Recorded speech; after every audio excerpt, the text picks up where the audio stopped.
요즘 비가 오는 상황을 보면 기존 통계나 기록이 큰 의미가 없습니다. 이상기후로 예상을 훌쩍 뛰어넘는 일이 많아졌기 때문인데요. 정읍에서는 이번 장마철에만 홍수주의보가 3차례나 내려졌습니다. 주민들의 불안감은 날로 커지고 있지만 정작 자치단체는 느긋하기만 합니다. 변한영 기자의 보도입니다. 집중호우에 하천 수위가 평소보다 크게 높아졌습니다. 지난달 홍수주의보가 내려진 정읍천의 모습입니다. 행여 하천이 넘칠세라 인근 주민들은 밤새 불안에 떨어야만 했습니다. 그럴 때는 참말 잠을 못 자지, 무서워서. 자꾸 백화점만 쳐다보고 있지. 올여름 이 지역에 홍수주의보가 내려진 건 벌써 3차례. 최근 5년으로 범위를 넓혀보면 홍수특보가 발령된 건 무려 7차례나 됩니다. 두 하천이 만나는 지형적 특성도 있지만 무엇보다 이상기후로 강수량이 크게 늘었기 때문입니다.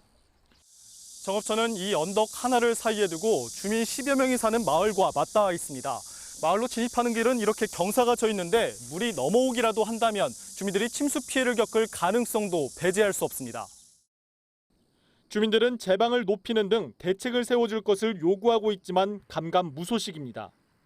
주민들은 이 때문에 유사시에는 안전을 스스로 확보해야 한다며 불안감을 호소하고 있습니다. 확인을 해가지고 우리 스스로 지켜야지. 문자 오고 막 그런 거는 사실 그 사람들이 와가지고 직접 보고 그런 건 아니잖아요.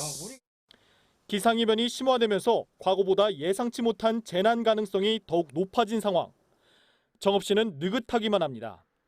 소방리 쪽이 이제 자주 뜨기는 하는데 결론적으로 계속 이게 뜨기만 하지 결과적으로는 넘친다거나 그렇게 한 적이 한 번도 없었거든요. 전문가들은 하지만 하천 범람은 순식간에 일어날 수 있고 잦은 홍수특보 자체가 위험한 상황이라고 지적합니다. 작은 징후라고 하더라도 큰 상황으로 바라보고 대책을 수립해서 안전을 지켜야 할 필요가 있습니다. 청주 미호강이 범람에 발생한 오송 지하차도 사건을 보면 홍수 대책은 아무리 강조해도 지나치지 않습니다.